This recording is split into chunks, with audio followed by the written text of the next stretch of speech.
5 अगस्त को प्रधानमंत्री नरेंद्र मोदी द्वारा राम मंदिर का शिलान्यास हुआ, राम मंदिर के लिए भूमि पूजन हुआ उनके हाथों से। और उस वक्त उन्होंने लगभग 35 मिनट का एक स्पीच किया, एक भाषण दिया।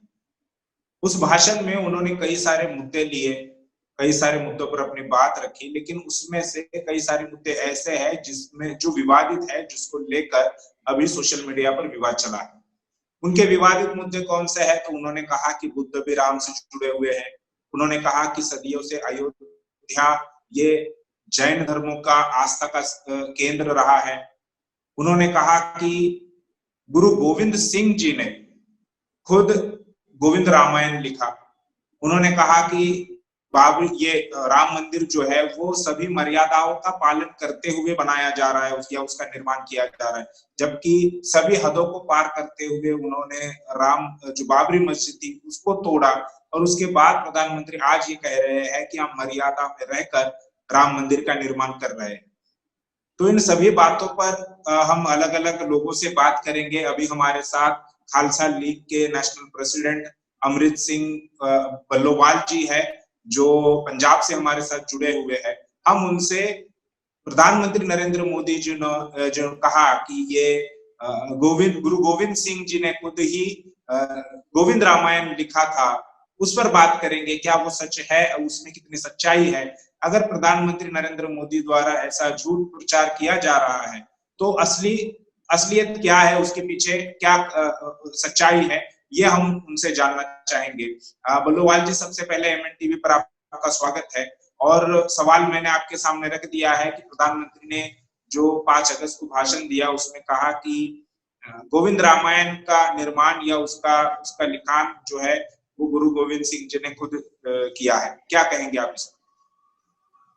जी, पहले तो मैं एमएन टीवी की पूरी टीम का शुक्रिया करता हूं कि आपने इस अहम मसले के ऊपर हमारे विचार लेने के लिए हमें इस प्रोग्राम में शामिल किया है।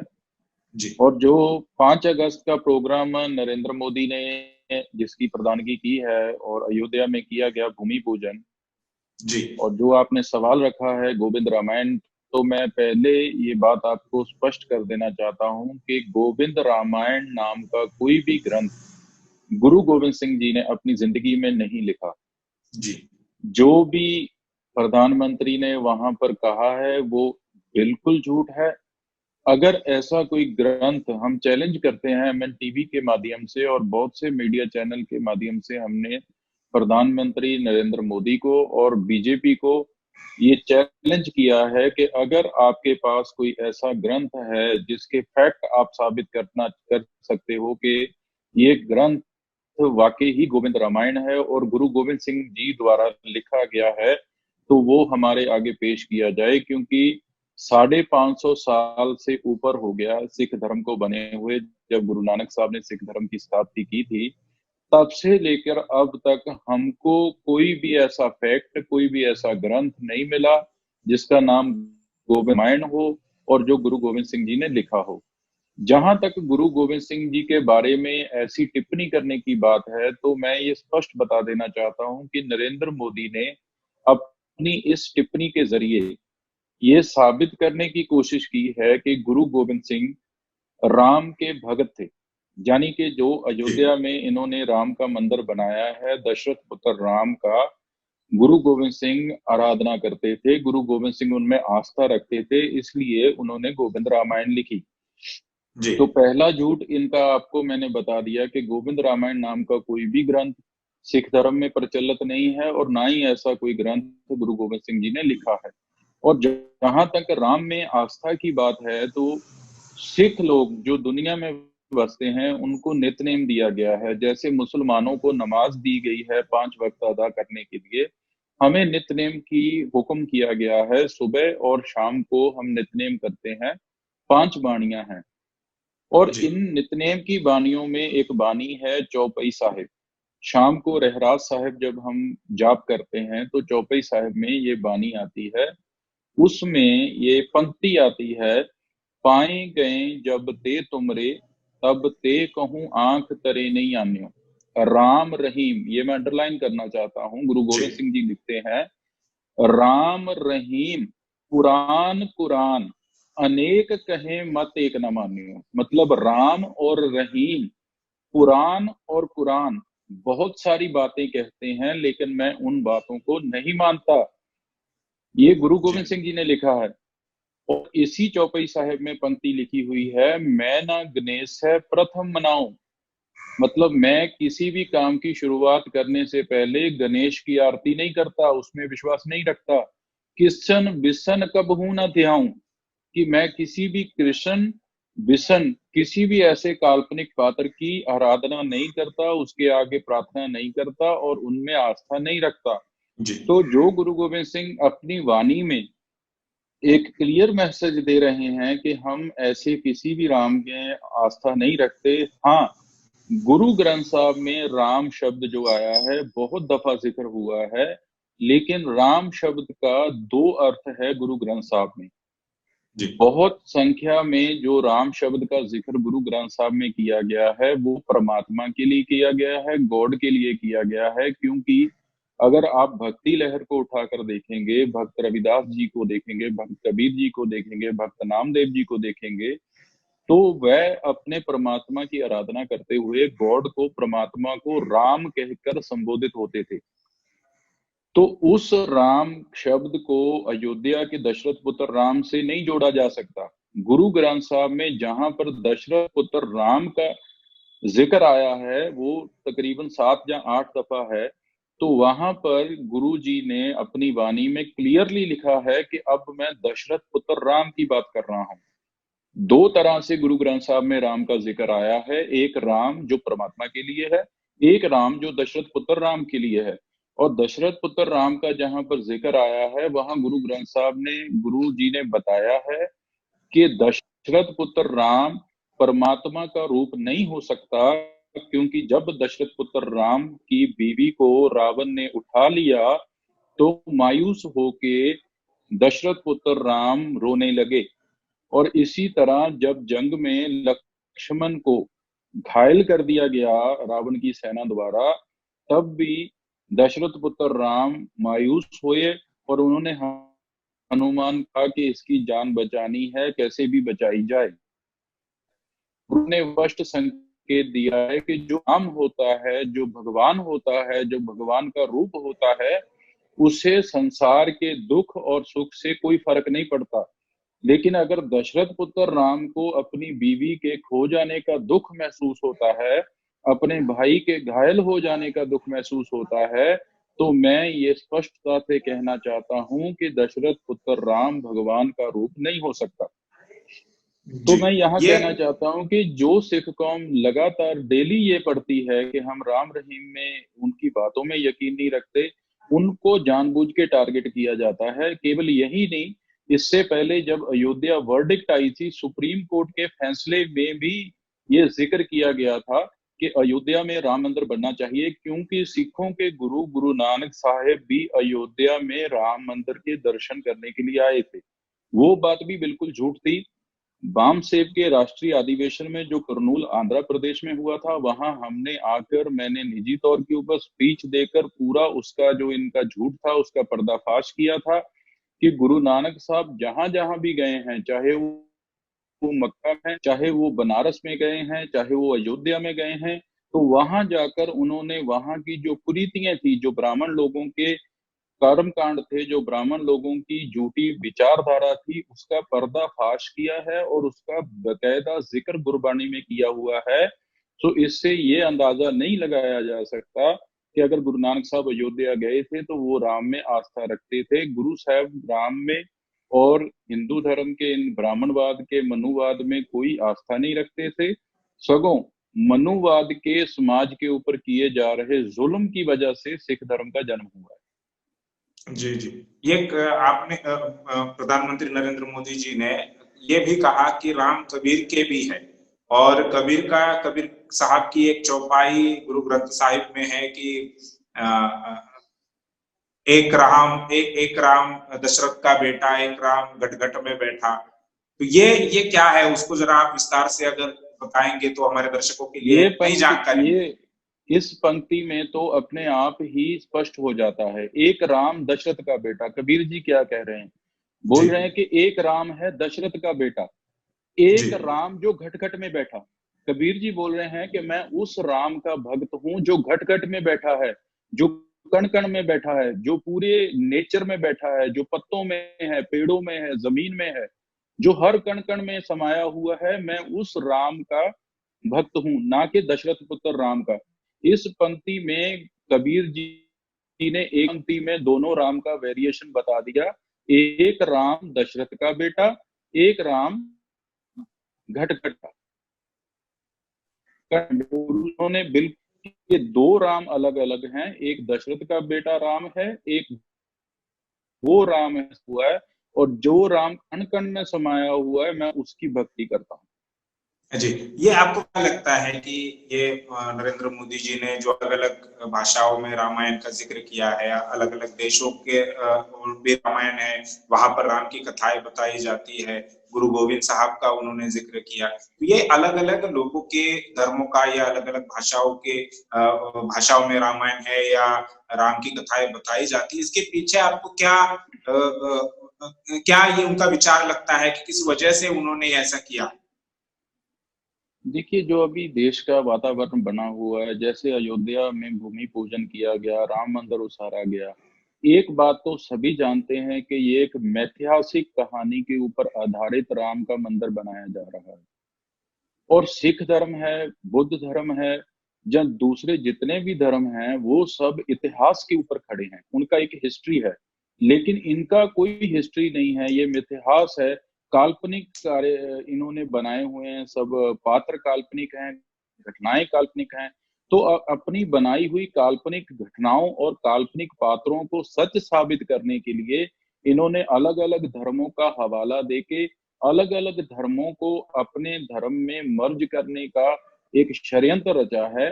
क्योंकि इस समागम की एक और विशेषता मैं आपको बताना चाहता हूं कि जी इस समागम से पहले सिखों की पॉलिटिकल और रिलीजियस लीडरशिप को बाकायदा इनविटेशन कार्ड राम मंदिर की वहां जो प्रबंधक कमेटी है, बोर्ड है, उनकी तरफ से जारी किए गए थे। जी लेकिन एक भी सिख लीडर, चाहे वो रिलीजियस हो चाहे पॉलिटिकल हो, वो बात अलग है कि सिखों में अभी बहुत सी जथेबंदियां हैं, बहुत से दल बने हुए हैं, अलग अलग दलों की अलग अलग विचारधारा है। लेकिन राम मंदिर के भूमि पूजन के ऊपर पूरी सिख कौम ने एक साथ एकजुट होकर ये मैसेज दिया कि हम इस भूमि पूजन का हिस्सा नहीं बनेंगे, ना ये हमारे गुरु साहब की बताई हुई शिक्षा के अनुसार है, और ना ही इसमें हमारी आस्था है। तो ये जी बात होने के बाद जब कोई भी सिखों का लीडर वहां शामिल नहीं हुआ, तो एक आरएसएस का पेड एम्प्लॉय, जिसको ये ज्ञानी इकबाल सिंह बोलते हैं, जिसको 2005 में पटना साहिब की जत्थेदारी से भी हटा दिया गया था सिखों की तरफ से, वो आरएसएस के पहले भी समागमों में शामिल होता है, जबकि अकाल तख्त से सिखों का सबसे सर्वोच्च स्थान श्री अकाल तख्त है। जी और श्री अकाल तख्त से हुक्मनामा जारी किया गया है कि आरएसएस के साथ कोई भी सिख संबंध नहीं रखेगा, आरएसएस के किसी भी समागम में कोई भी सिख शमूलियत नहीं करेगा। अगर आरएसएस के किसी भी कार्यक्रम में कोई सिख शामिल होता है, तो उसको सिख धर्म से निलंबित किया जाएगा। ये क्लियर हुक्मनामा है। तो इकबाल सिंह जो इनका आरएसएस का पेट आदमी है, उसको इन्होंने बुला के सिखों का रिप्रेजेंटेटिव बनाकर उसको ऐसा पेश किया कि ये सिखों का रिप्रेजेंटेटिव है। लेकिन आप सोशल मीडिया के ऊपर देख सकते हैं, प्रिंट मीडिया में देख सकते हैं, सभी सिखों ने, सभी सिख जथेबंदियों ने इकबाल सिंह को सिखों का प्रतिनिधि होने से नकार दिया है। और यहाँ तक कि आप सिख कौम का रोष और सिख कौम का प्रेशर देखिए कि अकाली दल और बीजेपी दोनों जी सियासी संगठन है, राजनीतिक संगठन है। अकाली दल बीजेपी का सरकार भी रहा है, गवर्नमेंट रहा है, पंजाब में 10 साल तक इन्होंने राज किया है। अकाली दल के लीडर भी सिख कौम के रोष और सिख कौम के क्रोध के आगे इतना बेबस हो गए कि अकाली दल का एक भी लीडर अयोध्या भूमि पूजन में नहीं पहुंचा। लेकिन ये बात क्या उनको हाईलाइट न्योता मानी था? जाए, क्या सबको उनको इनविटेशन दिया सबको था? सबको इनविटेशन था। अकाल तख्त के जत्थेदार को भी इनविटेशन था, अकाल तख्त के जत्थेदार ने भी इनविटेशन आने के बाद में उसको उसके ऊपर चर्चा नहीं की। इसके अलावा अकाली दल को भी इनविटेशन आए थे और भी जत्थेबंदियों को इनविटेशन आए थे, लेकिन किसी ने भी इसमें शामिल होना उचित नहीं समझा। तो आरएसएस वालों ने और बीजेपी वालों ने और नरेंद्र मोदी ने ये सोचा और समझा कि अगर ये समागम स्मूथली चल गया तो ये हेडलाइन बन जाएगी कि पूरी सिख कौम भूमि पूजन के अगेंस्ट खड़ी हो गई है और पूरी सिख कौम ने ब्राह्मणवाद को नकार दिया है, सिरे से नकार दिया है। जी तो ये हेडलाइन ना बन जाए, इसलिए नरेंद्र मोदी ने ये एक फेक न्यूज छोड़कर अपनी बात को हेडलाइन बना दिया और सिख कौम का जो इतना बड़ा उग्र रोष था कि पूरी सिख कौम ने बायकॉट कर दिया, कोई भी सिख कौम का नुमाइंदा उस समागम में पहुंचा नहीं, कोई भी राजनीतिक दल का नुमाइंदा वहां पहुंचा नहीं, कोई भी धार्मिक आगू वहां पर पहुंचा नहीं। उस बात को हेडलाइन ना बनने देने के लिए नरेंद्र मोदी ने ये झूठ बोल दिया, लेकिन उस झूठ का भी पर्दाफाश हो चुका है। गोविंद रामायण नाम का कोई भी ग्रंथ नहीं है। गुरु गोविंद सिंह, गुरु नानक जी, सभी गुरुओं ने इनके राम के प्रति कोई आस्था नहीं रखी। हमारा अलग धर्म है, हमारी अलग मान्यताएं हैं, जन्म से लेके मरने तक के हमारे सारे संस्कार अलग हैं। सिख एक अलग कौम है, सिख इनका हिस्सा नहीं है। जी जी। ये जिस माहौल में ये भूमि पूजन किया गया है, लॉकडाउन, हालांकि अनलॉक की प्रक्रिया शुरू है, लेकिन अभी भी उत्तर प्रदेश के बीजेपी की सरकार ने धार्मिक, सामाजिक या राजनीतिक कार्यक्रमों पर पाबंदी लगाई है। और दूसरी तरफ भूमि पूजन का भी काम हुआ है, जिसमें प्रधानमंत्री से लेकर मुख्यमंत्री शामिल हुए हैं। तो क्या लगता है कि अपने ही दिशा निर्देशों को ताक पर रखकर ये सारा काम किया है इस पूरे सिचुएशन में? देखिए, इससे उचित समय इनको मिल नहीं सकता था। मैं तो ये बात कहना चाहता हूँ कि लॉकडाउन और कोरोना लॉकडाउन का जो इन्होंने बहाना बनाया, षड्यंत्र बनाया, इससे उचित समय इनको नहीं मिल सकता था। अगर लॉकडाउन नहीं होता, पहले की तरह सामान्य जिंदगी होती, तो बहुत सारी कौम, बहुत सारी माइनॉरिटीज इसका विरोध करती, सड़कों के ऊपर आती और इसके प्रति प्रोटेस्ट करती। तो इन्होंने लॉकडाउन का आसरा लेके, लॉकडाउन का बहाना बनाकर अपने समागम को इतनी जल्दबाजी में किया कि इन्होंने अपने लीडर्स को भी पीछे छोड़ दिया। वो अडवाणी जिसके नेतृत्व में बाबरी मस्जिद को जी गिराया गया था, उस अडवाणी को भी इस भूमि पूजन समागम में नहीं बुलाया गया। नरेंद्र मोदी ने इस समागम को इसी समय उचित करना, इसी समय पे करना इसीलिए उचित समझा क्योंकि नरेंद्र मोदी जानते थे कि लॉकडाउन का बहाना लगाकर हम इस समागम को सफलतापूर्वक पूरा कर सकते हैं। अगर लॉकडाउन नहीं होगा तो पूरी माइनॉरिटीज और मुस्लिम कौम जो है वो सड़कों के ऊपर रोष प्रदर्शन के लिए निकलेगी और उस रोष प्रदर्शन के जरिए, उस रोष प्रदर्शन के कारण हम भूमि पूजन नहीं कर सकेंगे। जी जी। ये शुक्रिया हमसे बात करने के लिए। इसके अलावा भी अगर कुछ और जानकारी आती है तो हम फिर एक बार आपसे संपर्क करेंगे, आपसे फिर एक बार बात करेंगे। एक बात महत्वपूर्ण जो बात आपने कही कि गोविंद रामायण इस प्रकार का कोई ग्रंथ नहीं है, और आपने नरेंद्र मोदी जी को या पूरे बीजेपी को, आरएसएस को खुला चैलेंज दिया है, खुली चुनौती दी है। अब देखना यह है कि वो इस चुनौती का क्या जवाब देते हैं। अगर और मान लीजिए, जी चुनौती के साथ में हम ये भी बात कहना चाहते हैं कि इनको साबित करना पड़ेगा कि वो गोविंद रामायण ग्रंथ गुरु गोविंद सिंह जी ने लिखा है। जी जी ये नहीं, अभी ये आरएसएस के हेडक्वार्टर्स में कोई भी ग्रंथ गोविंद रामायण का जल्दबाजी में लिखकर हमको पकड़ा दें कि ये लिखा हुआ है, क्योंकि 550 साल का इतिहास सिख कौम के पास है। कोई भी गुरु गोविंद सिंह जी ने गोविंद रामायण जैसा ग्रंथ नहीं लिखा है, ये बिल्कुल सच है। और गुरु गोविंद सिंह जी जो ये बात कह रहे हैं कि राम रहीम पुराण कुरान अनेक कहें मत एक ना मान्यो, जो कह रहे हैं मैं ना गणेश प्रथम मनाऊं, किशन बिशन का बहु ना ध्याऊं, वो गुरु गोविंद सिंह को राम का भक्त बताना, ये नरेंद्र मोदी का बहुत बड़ा षड्यंत्र है। सिख कौम इसके प्रति रोष जाहिर करती है और पूरे मूल निवासियों को, देश के मूल निवासियों को मैं ये विनती करना चाहता हूं एमएन टीवी के जरिए कि आप बिल्कुल भी दुविधा में मत जाएं, बिल्कुल भी शंका में मत जाएं। सिख धर्म किसी भी तरह से मनुवाद का ना हिस्सा है, ना बनेगा, और सिख धर्म ही मनुवाद के खिलाफ सबसे बड़ी जंग में अपना खून पसीना बहाकर इस मनुवाद से इस देश को, इस समाज को मुक्त करेगा। जी, एक आपने जो जिक्र किया है उस पर एक मैं सवाल पूछना चाहता हूं कि अगर मान लो उन्होंने जल्दबाजी में, जैसा आप कह रहे हैं कि कोई एक ग्रंथ बना लिया और सिखों के हाथ में थमा दिया, तो उसका वेरिफिकेशन कैसे होगा? ये कैसे पता चलेगा कि ये गुरु गोविंद साहब ने लिखा है या नहीं है?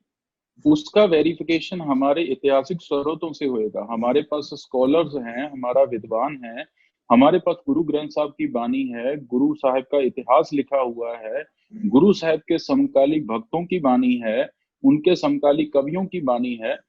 अगर उन सब में ये जिक्र नहीं आता, फर्ज करिए जी आप वामन मेश्राम जी के साथ रहते हैं, जब आप किसी के भी साथ रहते हैं, तो आप अगर वामन मेश्राम जी कोई काम करेंगे तो आप कहीं ना कहीं तो उसका जिक्र करोगे।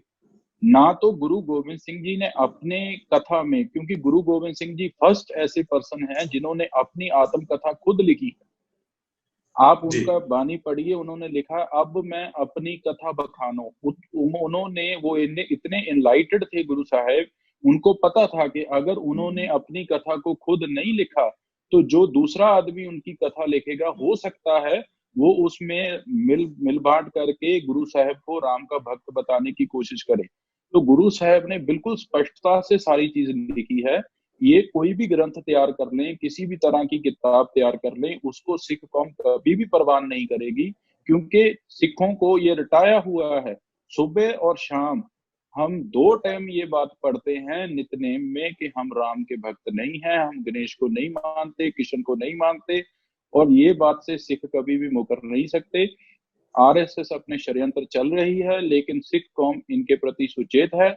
और मैं समझता हूं कि आरएसएस के मुंह के ऊपर इससे बड़ा तमाचा कोई हो नहीं सकता कि जिस सिखों को आप बोल रहे हैं, यहां से भी सिद्ध हो जाता है। ये बोल रहे हैं, नरेंद्र मोदी बोल रहे हैं कि गुरु गोविंद सिंह जी ने गोविंद रामायण लिखी थी। अगर जी नरेंद्र मोदी की बात 10% भी सच है तो अयोध्या के भूमि पूजन समागम में सिखों की शमूलियत क्यों नहीं हुई? अगर जी गोविंद रामायण नाम का कोई ग्रंथ गुरु गोविंद सिंह ने लिखा था तो सिखों को तो वहां जाना चाहिए था, सिख तो अपने आप वहां जाते।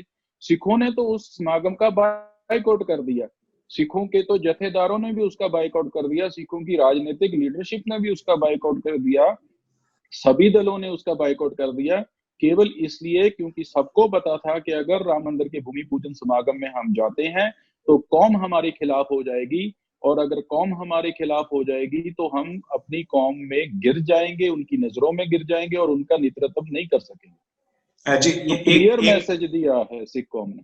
जी, एक बात तो ये हो गई कि बीजेपी और आरएसएस के लोग सिख सिख लोगों को लुभाने के लिए या उनमें गलतफहमी फैलाने के लिए इस प्रकार का प्रचार कर रहे हैं। नरेंद्र मोदी जी ने 5 अगस्त को वो प्रचार किया है, लेकिन दूसरी तरफ कांग्रेस भी कहीं हमें पीछे रहती दिखाई नहीं दे रही है। प्रियंका गांधी ने ट्वीट किया कि कबीर के राम, यानी राम सबके है, कबीर के भी राम है। इस पर क्या कहें? जी देखिए, प्रियंका गांधी हो, नरेंद्र मोदी हो, कमल का फूल हो जहाँ हाथ हो, सिखों के लिए सब एक जैसे हैं। क्योंकि जब अकाल तख्त साहब के ऊपर हमला हुआ था तो कांग्रेस ने किया था और बीजेपी ने सराहाया था। बीजेपी के अडवाणी और वाजपेयी ने कहा था कि ये बहुत अच्छी बात की है आपने, इंदिरा गांधी ने हमला किया था। तो प्रियंका गांधी ने गुरु ग्रंथ साहब को गोलियां मरवाई हैं। प्रियंका गांधी की दादी इंदिरा गांधी ने दरबार साहब के ऊपर टैंकों से हमला कर दिया। उसको क्या मालूम कबीर की बानी क्या कहती है? कबीर की बानी पढ़नी है तो गुरु घर में आओ, गुरु घर में आके माथा टेको, गुरु ग्रंथ साहब का अध्ययन करो, 6 महीने एकांतवश हो जाओ, 6 महीने एकांतवश होके गुरु ग्रंथ साहब को पढ़ो, गुरु ग्रंथ साहब को समझो, फिर आपको पता चलेगा कि कबीर जी क्या कहते थे। ऐसे ही कोई उठ के राजनीतिक लीडर अपनी राजनीतिक वोट बैंक बनाने के लिए ये मैसेज कर दे या ट्वीट कर दे कि कबीर भी राम को मानते थे। कबीर जी की तो फिलॉसफी ही राम के अगेंस्ट है। राम को मानने वालों ने कबीर जी के ऊपर सामाजिक तौर के ऊपर जुल्म किया, तभी तो कबीर जी उनके खिलाफ खड़े हुए। जी अगर कबीर जी राम में आस्था रखते थे तो राम को मानने वालों ने कबीर जी को बार बार क्यों कहा कि आप नीच जाति के हो? क्यों कबीर जी की बानी इनके किसी भी ग्रंथ में दर्ज नहीं है? क्यों कबीर जी की बानी गुरु ग्रंथ साहब में दर्ज है? इसलिए दर्ज है कि कबीर जी के साथ इन्होंने सामाजिक तौर का व्यवहारण बहुत बुरा किया। और गुरु ग्रंथ साहब में एक भी ब्राह्मण की वाणी दर्ज नहीं है। यहां से भी आप अंदाजा ला लीजिए, ब्राह्मण के जी द्वारा जिनको शूद्र कहा गया, ब्राह्मण के द्वारा जिनको नीच जात के कहा गया, ब्राह्मण जिन्हें कहता था कि ये ना तो धार्मिक उपदेश सुन सकते हैं, ना ये धार्मिक उपदेश दे सकते हैं, उन सभी लोगों की वाणी गुरु ग्रंथ साहब में दर्ज है, लेकिन ब्राह्मण की वाणी गुरु ग्रंथ साहब में दर्ज नहीं है। तो गुरु साहब ने तो स्पष्ट संकेत दे दिया है कि हम ना ब्राह्मण के साथ है, ना ब्राह्मण की फिलॉसफी के साथ है, ब्राह्मण की आइडियोलॉजी के खिलाफ ही सिख धर्म का जन्म हुआ। जी जी जी। तो शुक्रिया फिर एक बार आपका बल्लोवाल जी। ये थे खालसा लीग के नेशनल प्रेसिडेंट अमृत सिंह बल्लोवाल जी, जिन्होंने प्रधानमंत्री नरेंद्र मोदी का जो बड़ा झूठ उन्होंने 5 अगस्त को कहा उसको पकड़ा और उसको चैलेंज दिया है। प्रधानमंत्री ये साबित करे कि गुरु गोविंद साहब ने गोविंद रामायण ये किताब लिखी है, अगर लिखी है तो हमारे सामने लाए। तो नेशनल दस्तक को सब्सक्राइब करने के लिए रेड कलर के सब्सक्राइब बटन को दबाएं, फिर बेल आइकन की घंटी दबाएं। नेशनल दस्तक को बचाने के लिए बहुत जरूरी है कि हर खबर को शेयर करें, लाइक करें, कमेंट